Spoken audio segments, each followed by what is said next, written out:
Okay, so last week we were in chapter 17, and I want to compare and contrast the structure, and that means how these passages are structured, the difference between 17 and 18. And I think if you'll pay attention with me for the next few minutes, this will actually help you dramatically when we get deeper into chapter 18, okay? So chapter 17, how it was structured was you had the first 6 verses of 17, and within those first 6 verses you had some rather interesting language, let's say. You had some very in-your-face language. You had immorality and drunkenness and immorality and the whore of Babylon and blasphemy.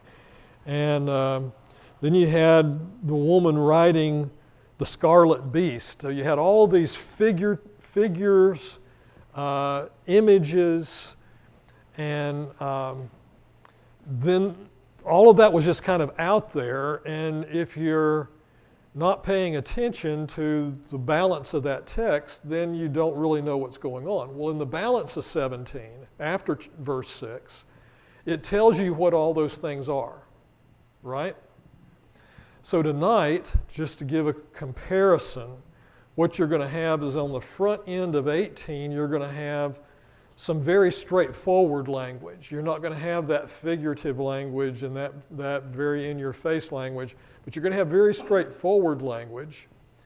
And then instead of having explanation on the end like 17 did, you're going to have direct language, and then you're going to have at the end of 18, the bulk of 18, you're going to have the ramifications of those first verses. Here's what happens, here's what the fallout is, if you will, of those first several verses. Okay, you with me? So does that make sense? So 17 gave us all the language and all this very visual stuff, and then it told us what those things were. 18 says, here's what's going to happen, and then here's the fallout of what's going to happen. Okay, when we get to 19, what's going to happen is you're going to see the whole thing turn, and it's going to be the glory of the Lord. And you're going to see 19 come on board with a lot of pomp and circumstance, and then you're going to see at the end of 19 a lot of explanation as to more detail of what the first part of 19 says in a very broad stroke. So you see the difference in how these are structured chapter by chapter by chapter. And I think when you're reading these chapters, it'll help you to understand that's kind of what's happening. Okay? Any questions, thoughts? All right. Well, let's dig into chapter 18, Babylon is fallen. And here is the breakdown of the chapter. Ignore the title. I didn't get the title changed up there. That was what was up there when I pulled up this thing. So the first part of this chapter is the Babylon is fallen. Fallen is Babylon. So the whole first part is saying Babylon's fallen. The second part is that which begins to tell us the detail or the ramifications or the fallout, and that's the lament. There is a genuine sadness to what has taken place in Babylon. And then the latter part of this is the judgment against Babylon. Here is the ultimate result of what has taken place. Okay, so there's a lament for Babylon. There's a judgment of Babylon. When we get to chapter 19, we're going to see that God is being glorified for bringing this judgment because it was righteous judgment upon these people who refused Christ, refused God, refused His ways. And you'll see tonight that God is pleading with whatever remnant is left there of the converted church, those who have been converted during the tribulation. He is pleading with them to come out from this Babylon. Now, what did we say Babylon was last week?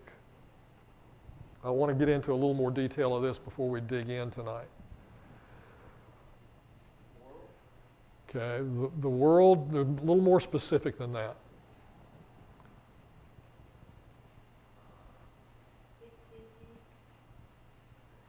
Okay. What was the reference to Babylon that I gave you? Old Testament reference to Babylon that I gave you. Tower of Babel, Genesis chapter 11. Men building an edifice to themselves, lifting themselves high into the heavens so that we might be as God. Make gods of ourselves, not listen to the God, but make gods of ourselves. God said, spread out over the face of the earth, be fruitful and multiply. And what did they do? They congregated and built a tower to themselves in their own glorification. And so what would then be the Babylon referenced in Revelation? Well, that was Genesis. What's Revelation?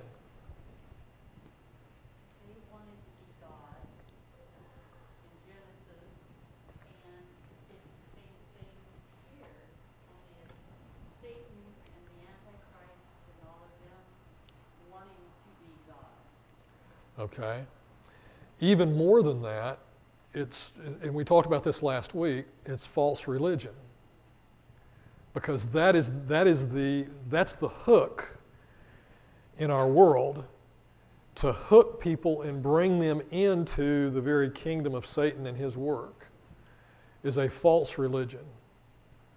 So we talked about cults and we talked about all those things, but specifically what I think we're going to see rise up as the main impetus of this is the Roman Church, the Roman Catholic Church. And then all of these cults are going to kind of blend in with that to form a common world religion. And if you look at the very structure of the Roman Church, it's structured exactly as you would expect for these end times and for the beast, for the Antichrist, for these things to appear on the scene and be well accepted as legitimate.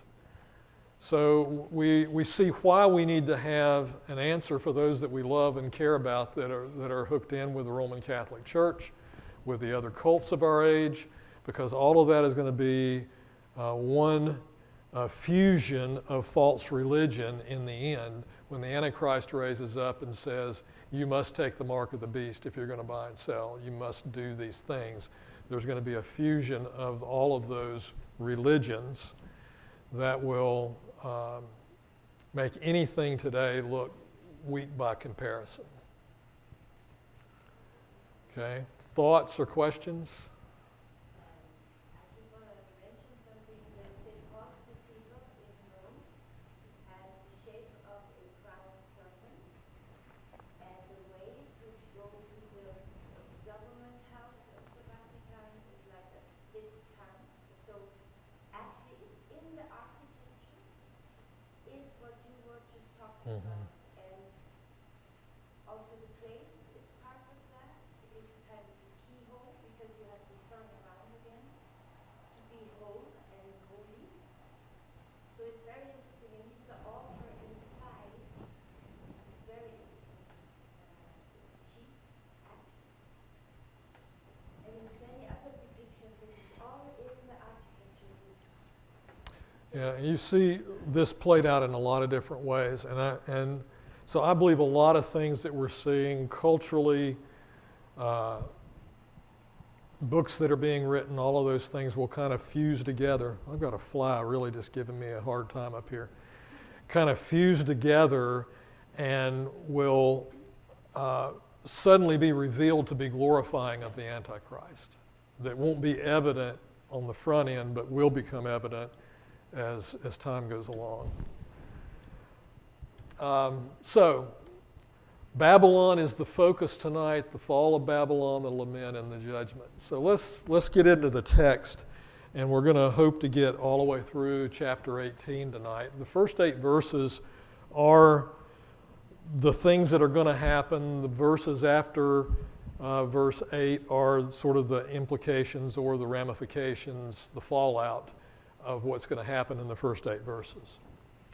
After this, I saw another angel coming down from heaven. This is not the same angel as chapter 17. This is a different angel. Having great authority. Some of the commentaries believe that this is going to be an archangel, that this is such a powerful angel. And if you'll remember, and I think I made note of this on some of my notes coming up, so forgive me if I repeat some things here. But you'll remember back in 16, darkness is over the face of the entire earth. The light's been taken away. So when this angel comes on the scene, he comes in brightness, comes in shocking light, and then becomes evident. So the contrast of light and darkness all the way through chapter 18 is played out very real. Okay, so you have this whole light and dark theme taking place. Having great authority, and the earth was made bright with his glory, and he called out with a mighty voice, "Fallen, fallen is Babylon the Great. She has become a dwelling place for demons, a haunt for every unclean spirit, and a haunt for every unclean bird, a haunt for every unclean and detestable beast." So this whole world religion, which by this point is beginning to congeal with the government, and this is an important fusion as well, that what you have is a melding, if you will, between religion and government. So he's saying this false religion, which now has gained not only spiritual power but political power, has come on the scene, and it has become a haunt for all of these things: unclean spirits, unclean bird, the detestable beasts of the world. In other words, I think this is the gathering of all the false religions pouring into the power, that power center that is the structure between the church and the government that is melding together. So you have this real power base on the earth, but now this angel comes, and he has this mighty voice, and right in the middle of all the things we've been seeing going on in 16 and 17, he comes and saying, he's not only declaring, he is saying that Babylon's going to fall further. Yes, it's fallen now, but it's going to fall further yet. So there's a declaration and there is a prophecy sort of all together right here. Fallen, fallen is Babylon the Great. She has become a dwelling place for demons. Well, that's a harsh accusation. A dwelling place for demons. Now, in the middle of all of this, when we get down to some of the balance of these verses, you're going to see the Lord pleading for whatever the remnant that's left there to come out of this. So there still are some people that have been converted that are in the middle of this, that are in that place of going, okay, I don't want to accept this, but boy, how am I going to survive in the middle of all of this if I don't accept the mark of the beast, if I don't go along with this power structure? So people are people. People today, ask me and say, well, I wonder how I would react in the middle of all of this kind of a devastation. How are we going to react when we're told absolutely you can never go to church again? How do we respond to those things? How do we respond when we're told beyond that you can't declare Christ? I mean, that's where the disciples were after Christ's ascension. Don't declare Christ. Don't declare He's the power of this healing. Don't declare Him.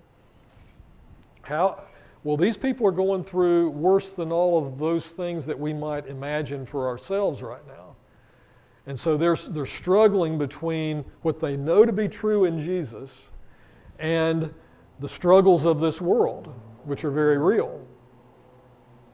So that's what's taking place here. But right in the middle of all of this stuff, he's saying this conglomeration, this congealing of government and church and state, this congealing of all of this has become the residence of demons and unclean things. every unclean spirit, every unclean bird, the detestable and unclean beast. He says it's the very home of these things.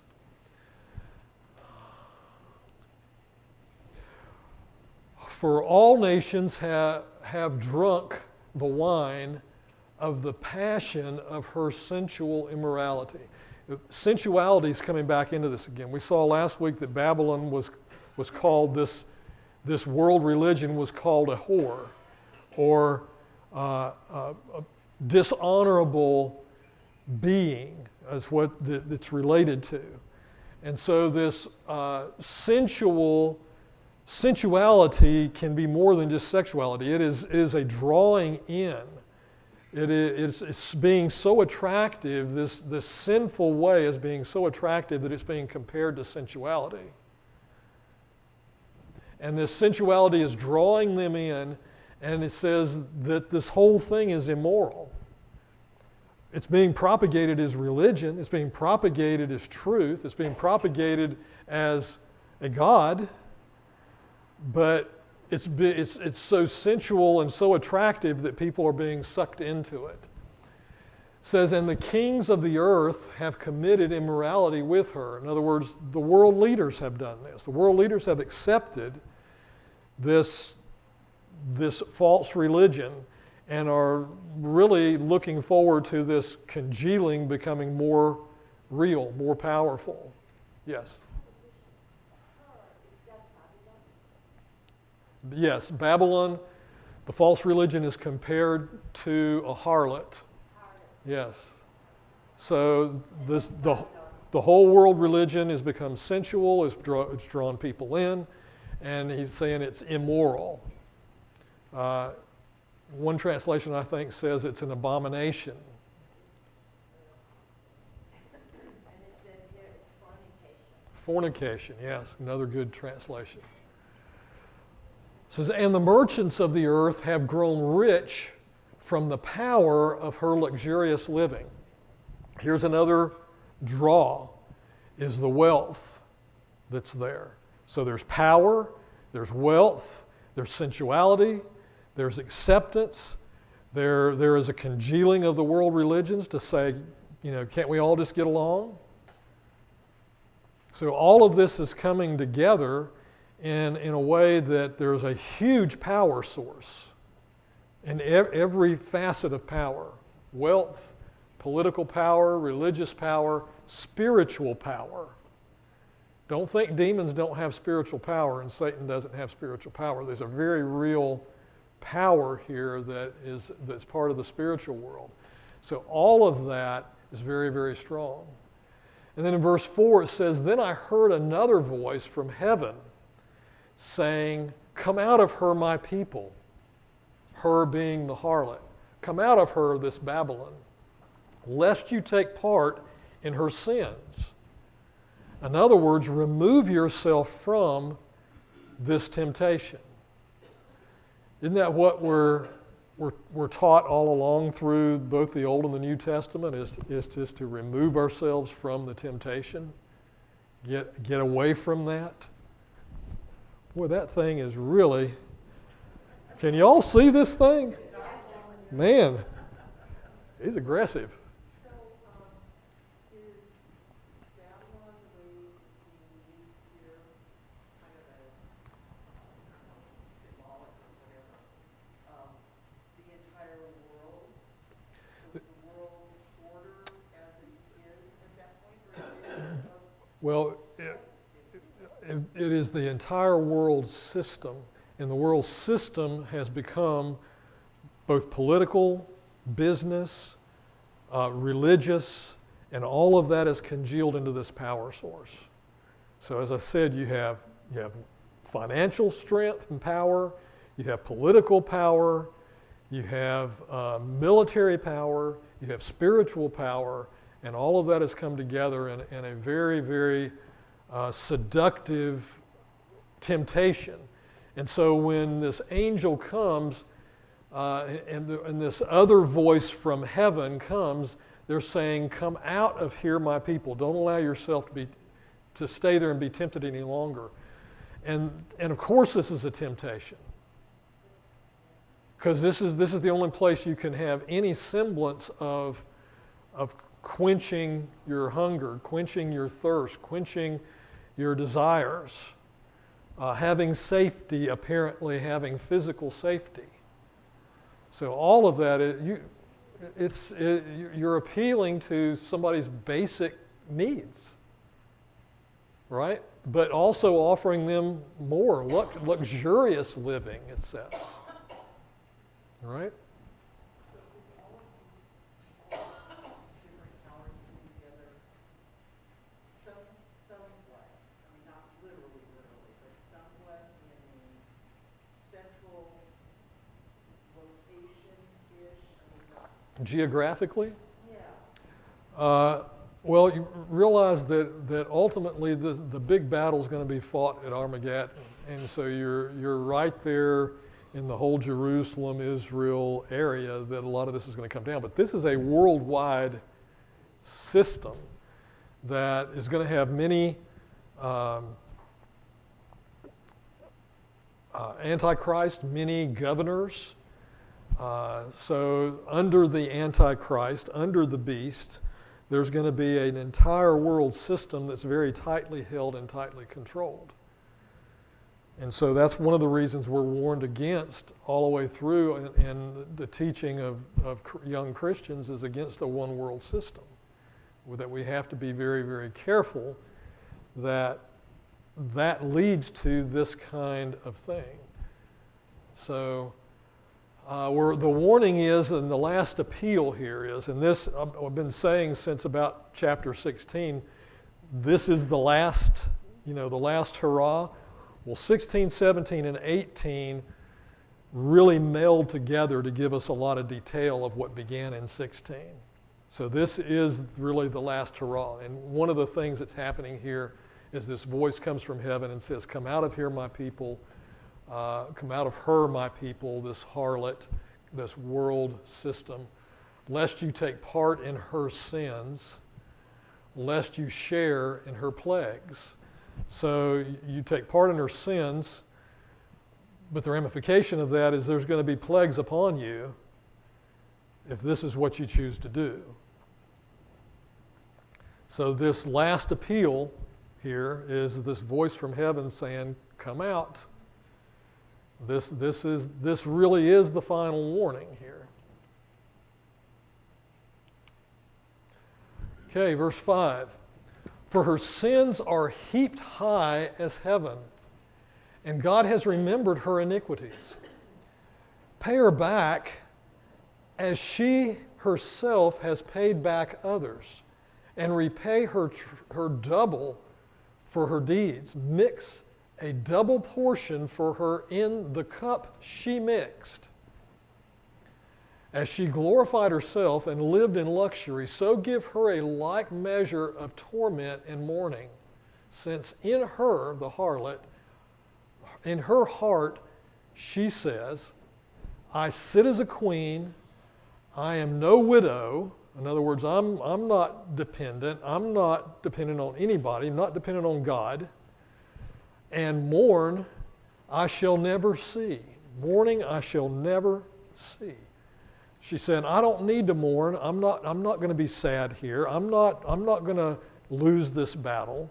I'm not a widow that you need to pity. I have the strength to see this through." Verse 8, and this is the end of the descriptive part of what happens, and then we're going to see the ramifications after this. "For this reason, her plagues will come in a single day." So all of this buildup, all of this time, all of this stretching out of time as we've seen it and bouncing back and forth as we have to see first the big picture and then the detail of the big picture and then the fallout and all of those things. In a single day, all of this is going to come crashing down. Death and mourning, the various things she said she would never have, and famine, and she, the harlot, will be burned up with fire, that is the entire world system, for mighty is the Lord God who has judged her. That's the big picture of what is happening. Okay. Any thoughts before we dig into some of the, I'm going to take these first 8 verses and break them down a little bit now because I want you to see a few things before we get into the fallout. Yes? Does this have to do with be in this world, but not of this world? I guess this is the playing out of that for end times, being the end times. This Revelation is all about the last days before Christ comes back. And so what we're about to see in chapter 19 is when Christ comes back. And chapter begins in 19 and really the fulfillment of it in 20. So is this the sort of the end of the first 3.5 years of the tribulation? They're about to start. Yeah, we're really now to the end of that last 3.5 years, and right before the reentry of Christ in chapter 20. Yeah, we're right at the end of the tribulation period here.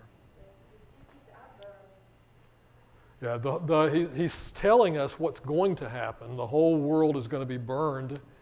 This harlot is going to be burned up. This whole world system is going to be destroyed in a single day. That hadn't happened yet, but he's telling us this is what's going to happen. And this has kind of been the structure of Revelation happening. He tells us what's going to happen, and then we see it happen. And then we think, didn't that already happen? No, he told us it was going to happen, and then it happened.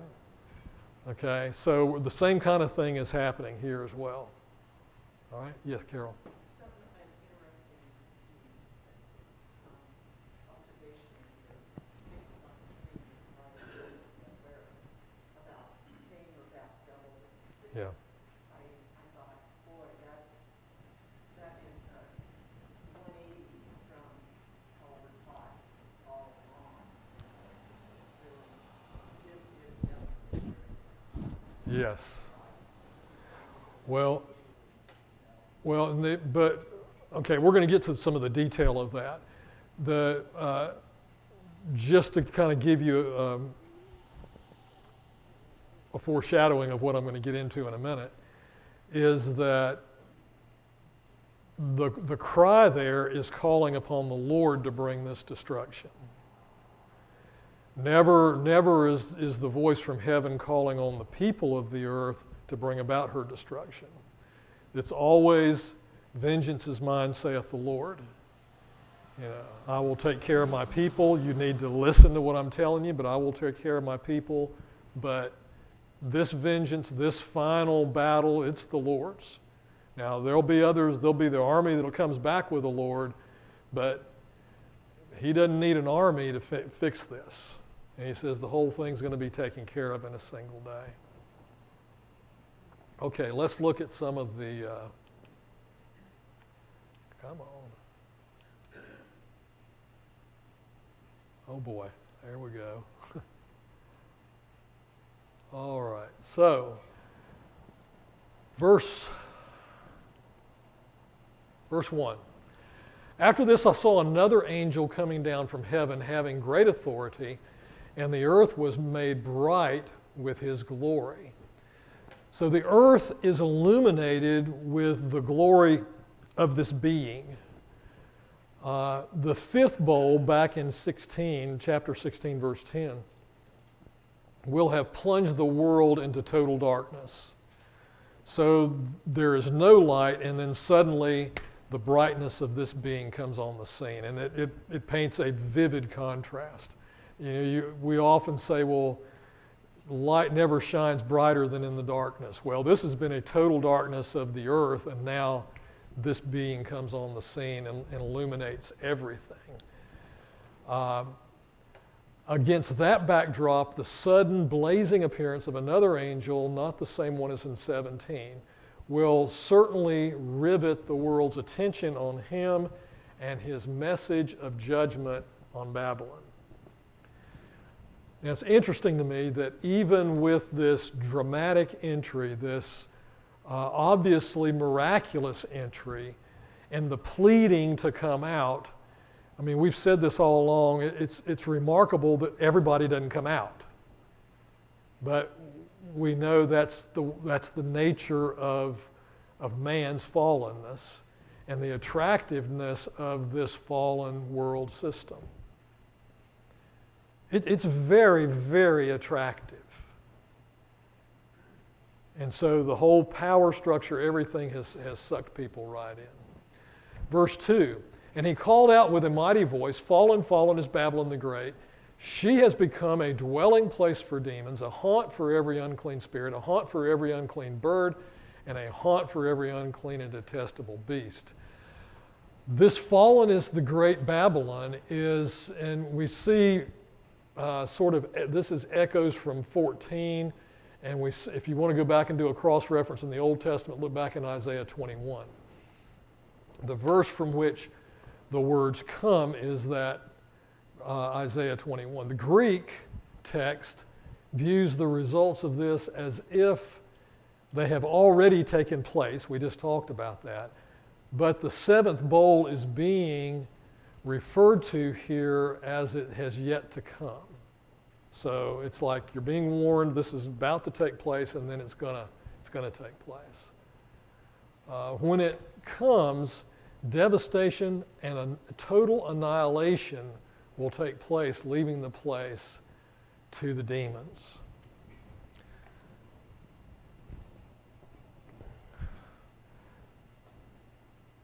Obliteration of everything except demonic beings.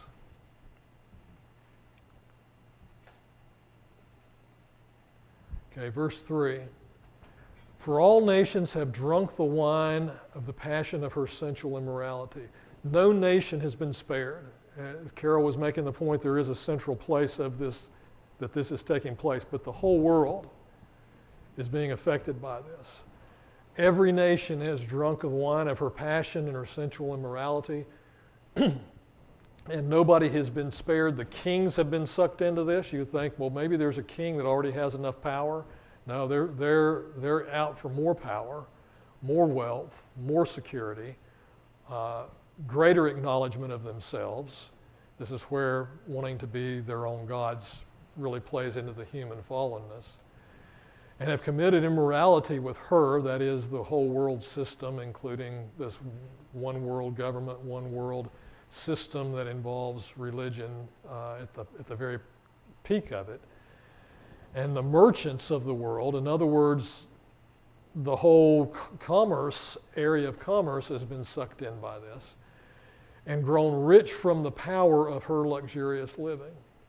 So the wine of her immorality, religious Babylon, we saw in chapter 17, lures nations into spiritual drunkenness and fornication with false gods.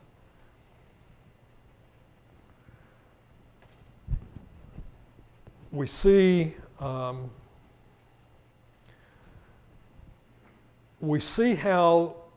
the basic fallenness of man is susceptible to this. Look at the primitive religions of the world, and almost all of them are animistic. And that is, they're worshiping their dead ancestors who they believe give them power in this world. They're power-centered. And so they're about finding power. And so they view those dead ancestors as godlike, or at least conduits to a holy God. So that the only way they could reach a God, if there is a God, is through these demigods, and which are their dead ancestors. And all of that is about power. All of that is about protection. And that is the greatest, biggest world religion there is out there today, or is this informal religion of animism. And it's primitive. Before any telephones existed, before there was internet, before there was communication between continents, independently, tribal groups developed very similar animistic religions. You can do a blueprint of it and lay one right over the top of the other. They're almost identical. And you think, how can that happen? With no communication between all these primitive religions, how can that happen? Well, the answer is that they're satanic. And the satanic system had already begun back before any of us existed. The preparation for this was to prepare the fallen person's mind to make seductive this power center that could be got to through these little demigods. And so this whole world system provides that, these little demigods that break you back to access to the beast, which is access to the Antichrist. It appeals to our own selfish nature of thinking that we have an end to who we are. Yes, yes, exactly right. And it's the whole thing about Gnosticism as well. To have this gnosis, this secret knowledge. You know, I want to know the secret knowledge. So I'm going to get involved with these Gnostics because they have the secret knowledge. You know, and so we want to know those things. We want to have that power from those things. All of that is an appeal to our fallenness. And so all of this has been happening. Preparations, the groundwork for all of this has been happening because of the fallenness of humanity for a long, long time. And Satan has very carefully crafted this over centuries. Yeah, go ahead.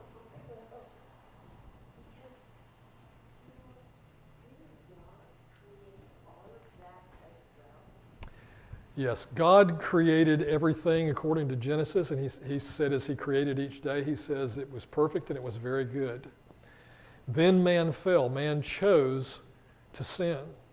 And when Adam fell through the temptation of the devil, when Adam fell, he fell, and this is getting into some theology here, and so whatever you don't grasp of this, just hang on for information later.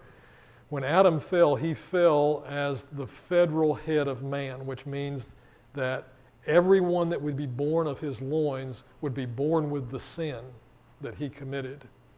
And then those would also choose to sin. So we were born sinners and we chose to sin.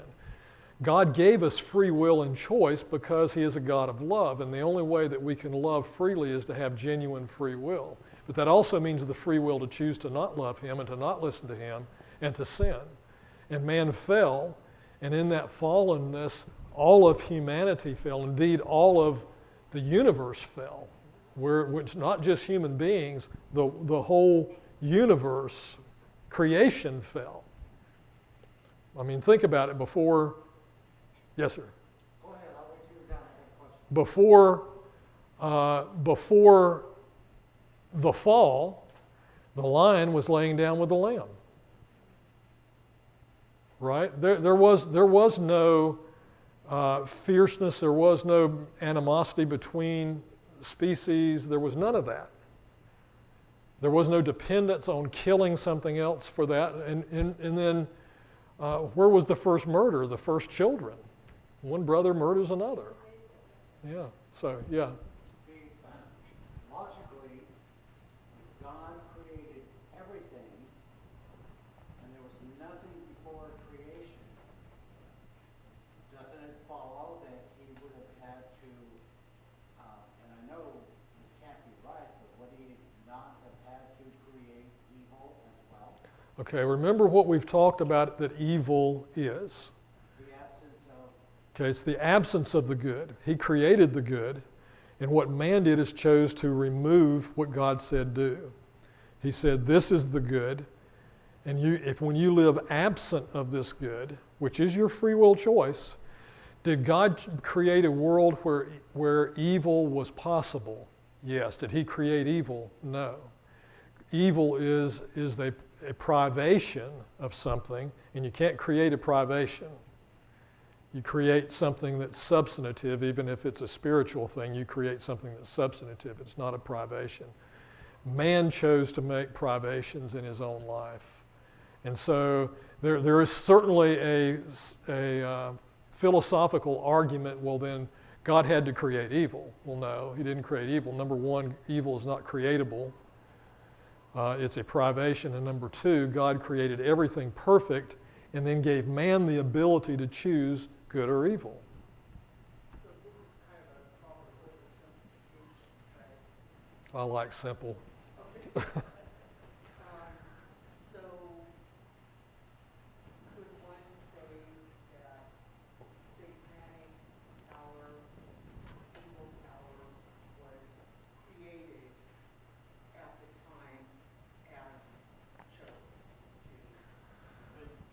Okay, you have the whole satanic fall and all the demons that followed Satan that fell. So you had their choice to step away from God's perfect creation of them. So at least for, and I think you and I have talked about this before, for that moment in time or that period of time, God gave even angelic beings free will. Now, I don't think that choice is theirs today like it is for us. I mean, once they had made their decision, then you had all of those that went with Satan, and you had those that stayed as representatives of God. That decision was made, it was over with. But then within the human creation, man fell, all of humanity fell. Adam is revealed as the first Christ theologically. He was created perfect. He had a perfect relationship with God, and he was given free will, and he fell. It took the second Christ to fix that sin so that all of us could be covered by the blood. So Christ had to come to fix what Adam had done and failed in the Garden of Eden to hold as pure and righteous and right. Yeah, but Adam was responsible for Eve. Well, God created Eve out of Adam, but Adam is the federal head, which it means that he has the authority, and that means he also has responsibility. Anytime you give somebody authority, you have to give them responsibility. God gave Adam authority. He gave Adam responsibility. He was the federal head. He was head of his home, and therefore when his wife fell, when Eve fell, he was ultimately responsible for that. So. Yeah, and so and I think the wording there in the Greek or the Hebrew is even more vivid than we can read in the English. Adam knew exactly what he was doing. Adam chose, maybe out of a passion for Eve, to follow her in this. Happens all the time. Now. Say it again. Seemingly would be why that's a bad habit from the get-go, and then do pretty stupid things. Yeah, and we continue to do that. I mean, I confess. Pastor, the other day on Caleb, they were talking about this very same thing. And they were talking about that, I never had it put this way, that Adam had first-hand knowledge Yes, before Eve, yes, they were not to touch that tree. yeah.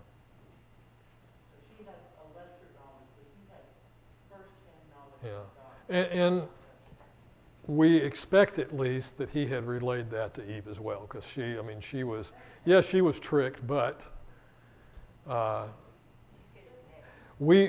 there's a lot of things we know that we're tricked around because of the temptation that's there. It was talking about those who have first-hand knowledge are responsible for making sure Yeah, that is passed upon. yeah, interesting. What program was that on? One of the speakers on Caleb, I can't remember his name. Oh, I thought you said K-Mud. I thought, what program was that on?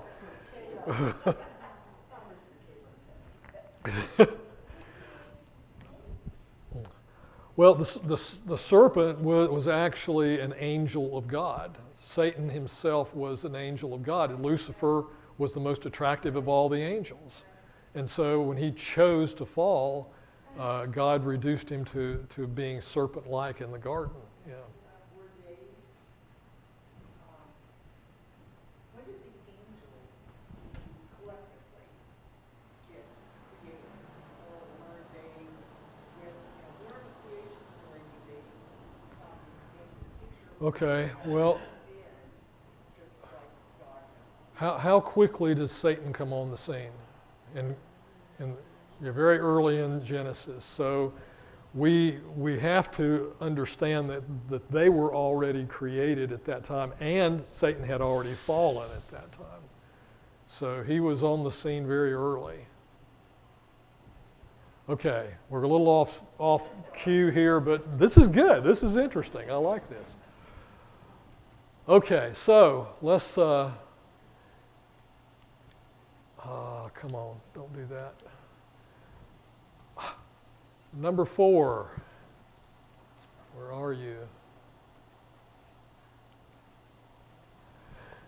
Okay, that's good enough. Then I heard another voice from heaven. So we've got several voices from heaven. Come out of her, my people, lest you take part in her sins, lest you share in her plagues. Come out of her, my people. God will call his own to disentangle themselves from this evil system. Now, we should point out here that God doesn't come and just reach down and grab these people and suddenly remove their free will. But he is calling them to take themselves out of this. And you would think, with a calling down from heaven of this voice, with everything else that's going on, we keep saying it, that people would wake up. There's still some of these that have not, that are in that in-between stage, that have not made a decision yet, but God knows who they are. Don't ever take anything away from his sovereignty here. He knows exactly who they are. And this is, in the words of the old Cheers program that was on TV, this is the last call. You're going to make your choice. This is the last call. So he says God's calling them to abandon the world system, come to faith in the Savior. In either case, the message is to abandon the system before the system is destroyed. Now, God has already given us this whole picture, hasn't he? So, yes, these people only came to Christ during the tribulation, but there was a world full of 144,000 evangelists that were telling this story during the tribulation period. I don't imagine they skipped the book of Revelation during this time. Do you? I think that was probably predominant in the teaching, that it's predominant in the teaching then. Yeah, these are our times. The judgment of God on that society living in sinful, arrogant self-indulgence can be avoided. And we see that in Isaiah's prophecies and Jeremiah's message to the people to leave Babylon, leave this world system, leave this world congealed religion. Get out while the getting's good, and the getting's only good, he's saying right now. How many times did that already happen? What happens now? Well, this is the only time this is going to happen in this manner, but God has been calling us for centuries. I mean, he's been calling us out of this system. I mean, we're in the middle of a system as well. And he's calling us to remove ourselves from this worldly way, this arrogant way, this self-indulgent way, and to take ourselves and listen to what God says. So right now we're hearing more, I think, more than whispers. We're hearing a voice, but at this time we see the angel comes, and this can't be avoided. The whole world is hearing what's taking place here. So for her, sins are heaped as high as heaven. That's pretty high. And God has remembered her iniquities. So it's impressed upon God exactly what this world religion has done. This whole world system, government, commerce, religion, everything. He knows what she has done, and God is remembering it. How does that contrast with how God sees his people, those that have accepted Christ? Okay, we're set apart. Okay, he remembers our sins, it says no more. Now, does that mean he just literally doesn't remember our sins? No, it means that we're covered by the blood of Christ, and the consequence of our sin is not laid upon us. The consequence of their sin is getting ready at this moment to be laid upon them. So once again, you can paint this contrast between God's people and those that aren't. Okay, so you also need to go back and look at some of these cross references I put in here. Chapter 16, verse 19. God does not remember the iniquities of his people, Jeremiah 31, 34, but he does remember and protect them, Malachi 3. For unrepentant Babylon, there will be no such forgiveness, only judgment. The judgment is going to fall in these next several, well, the setup is coming in the next several verses, but then it's going to ultimately fall in 20 and then the battle that takes place. Then the cry comes. Now, this is not God pleading with his people. This is the voice from heaven saying, this belongs in God's hands. So pay her back, pay this harlot back, as she herself has paid back others. In other words, she hasn't given any leniency at all to those that came against her. You stood against this one world system, you were dealt with. And it says, pay her back for her deeds, mix a double portion for her in the cup she mixed. So whatever it is she mixed up, mix her a double portion of that. As she glorified herself, there's the evidence that this world system, wants to be the God of the people, and lived in luxury, so give her a like measure of torment and mourning, since in her heart she says, I sit as a queen, I am no widow. It's a boasting. I am no poor thing. In that society, widows had to be taken care of by the government and by the culture. And she's saying, I don't need anybody to take care of me. And mourning I shall never see. So,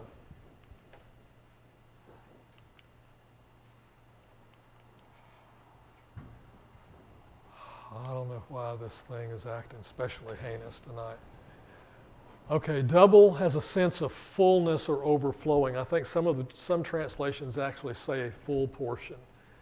In other words, you just think you've dealt out a full portion, but you're going to get a double portion, an overflowing portion. The punishment will fit the crime. Reference Jeremiah 16:18. The cup of wickedness from which so many have drunk will call for the cup of wrath of God. And the wrath of God will come on this one world system.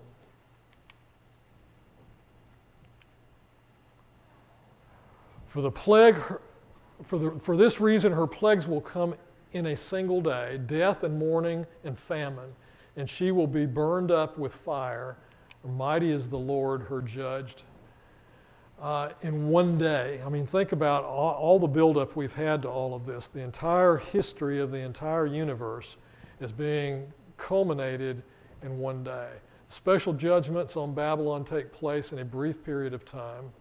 A day here, by the way, is the word here in the Hebrew is the same word that is in Genesis for day. It's the word yom. And yom just means a short span of time. It doesn't mean 24 hours necessarily. It means a very short span of time. Yom is a measurable span of time, if you will.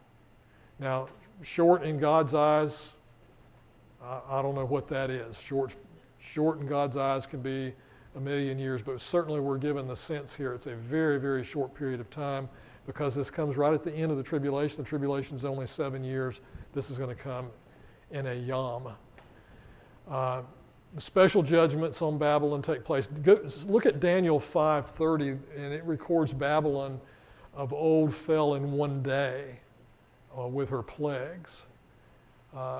These could include those of chapter 16 in Revelation, but must be a special destruction of the city as well, described in pestilence and mourning and famine.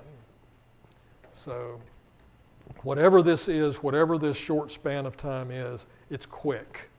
Very, very quick. It comes and it's over with. It doesn't take God long to speak. That's how the world came into existence. And that's all that God has to do is speak this into reality.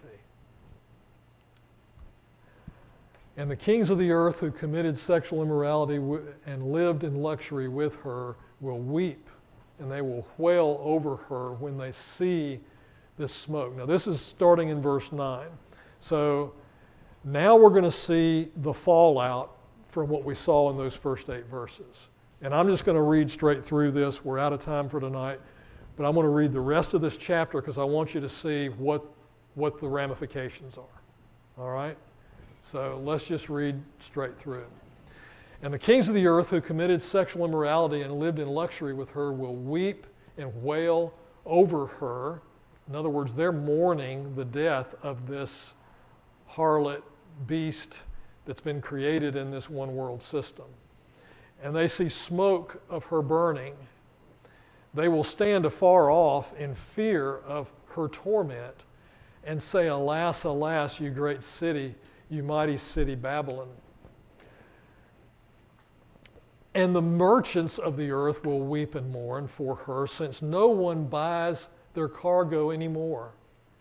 Cargo of gold and silver and jewels and pearls and fine linen, purple cloth, silk, scarlet cloth, all kinds of scented wood, all kinds of articles of ivory, all kinds of articles of costly wood, bronze, iron, marble, cinnamon, spices, incense, myrrh, frankincense, wine, oil. In other words, all the luxuries, fine flour, wheat, cattle, sheep, horses, chariots, and slaves, that is, human souls. The fruit of which your soul longed has gone from you, and all your delicacies and your splendors are lost to you, never to be found again. The merchants of these wares who gained wealth from her will stand afar off in fear of her torment, weeping and mourning aloud, "Alas, alas, for the great city." And was, the city that was clothed in fine linen, in purple and scarlet, adorned with gold, with jewels, and with pearls. For a single hour all this wealth has been laid waste. And all shipmasters and seafaring men, sailors, and all whose trade is on the sea stood afar off, and they cried out as they saw her smoke of her burning. What city was like the great city? They're mourning the death of this city. And they threw dust on their heads, and they wept, and they mourned, crying out, "Alas, alas, for the great city, where all who had ships and at sea grew rich by her wealth. For a single hour she has been laid waste. Rejoice over her, O heaven, and you saints and apostles and prophets, for God has given judgment for you against her." Then a mighty angel took up a stone like a great millstone and threw it into the sea, saying, "So will Babylon the great city be thrown down with violence and will be found no more. And the sound of the harpist and musicians and the flute players and trumpets will be heard in you no more. And a craftsman of any craft will be found in you no more. The sound of the mill will be heard in you no more. And the light of the lamp will shine in you no more. And the voice of the bridegroom and bride will be heard in you no more. The voice of the bridegroom and the bride will be heard in you no more. The calling you out, and no evidence of the church there, it says, the bridegroom, will be there anymore. For your merchants were the great ones of the earth, and all the nations were deceived by your sorcery. Now we're getting down to the source of the deception. It is sorcery.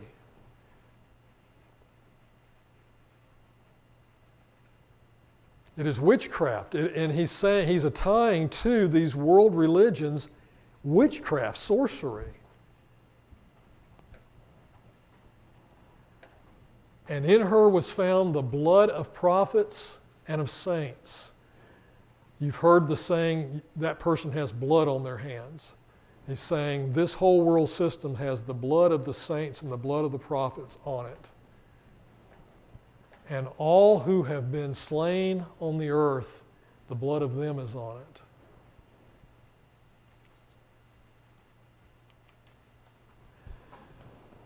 So that's the ramifications of this. Pretty staunch, isn't it? Bang. Happens in an instant, happens in a moment. It's all over.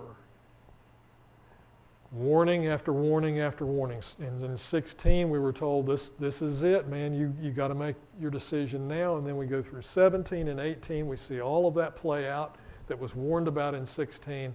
And now the final call's been made. The church has been removed totally from any of the world system. There's no evidence, no witness in this place any longer. So then we got chapter 19. And in chapter 19, we're going to see the fourfold hallelujah as God sends his son back. And so we're going to see that's really the announcement of it. And then in 20, Satan is defeated and bound. So all of this prophecy is coming to a head that we've been talking about for 2.5, 3 years now.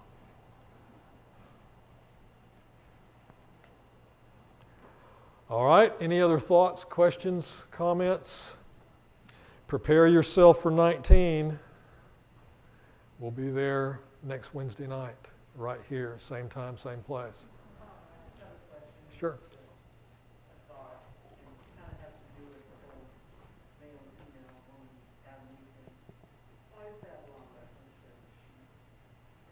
I'm sorry? Why is Babylon referenced as a sheep? Sheep. The sheep. A she. Yeah. More sexier than men are. Well, that's true. You won't get any argument from me. Don't put that on the tape. Edit that out. Well, if we're talking about a harlot, normally that's associated, the prostitution's associated, sexual immorality. If you want to look at the bad side of the men's side of that, we're normally the ones that are suckered into that. And God just chose to use women, fallen women in that way. I didn't know if it had anything to, I mean, and please don't take this the wrong way.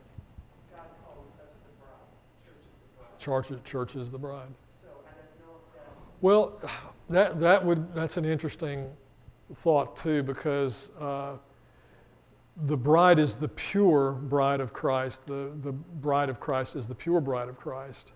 That is that bride that has been covered by the blood. There's always prostitutes. There's always been prostitutes. I mean, it's like somebody was saying about slavery the other day. Well, there's throughout all of human history, there's been slavery. What we need to do is look to those places in the world like America that have resolved that issue and ask ourselves, how did that come about and what did we do in that process to purify ourselves of that sinfulness? Well, the same thing needs to be asked about this, because the great harlot, as we have looked at tonight and began looking at last week, really is this total one world system that involves everything that is so seductive. The fallenness of man happens because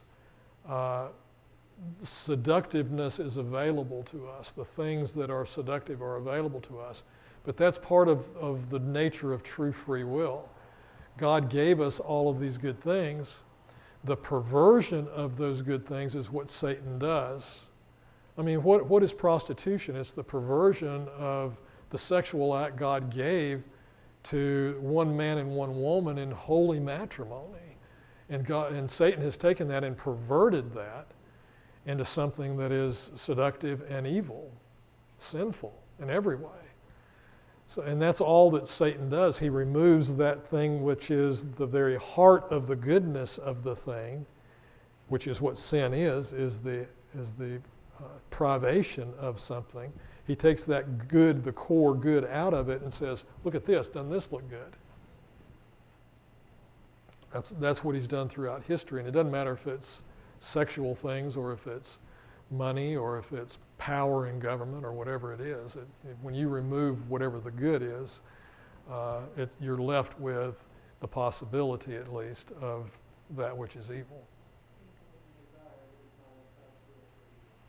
I'm sorry. That you desire is not God's will. Yeah.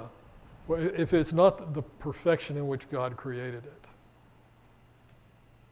And if you go back and I believe one of the reasons the creation story is in the Bible and is right there up front is we're to look at all of that and say, this is what God created and he said was good. And that whole, the evidence of that it was good was that God walked with them in the garden. He communed with them and he had fellowship with them there. And wouldn't that be good? But then we take that out of it and suddenly God's not going to affiliate with that which is chosen in its own accord to be evil. A lot of stuff back and forth between Genesis and Revelation in there. All right. Remember, if you would, to pray for those that are in need of prayer tonight. And thank you for being here. I really appreciate you being here on these Wednesday nights.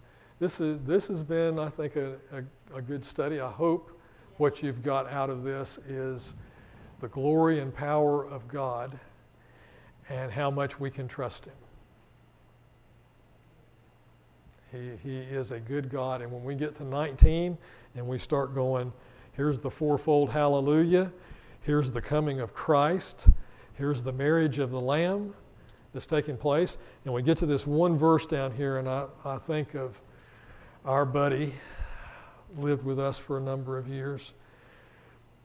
In verse number 9 of 19, the marriage supper of the Lamb. And I remember our friend that lived with us, he'd always say, man, Pastor, I look forward to that marriage supper of the Lamb. Well, that's coming in chapter 19.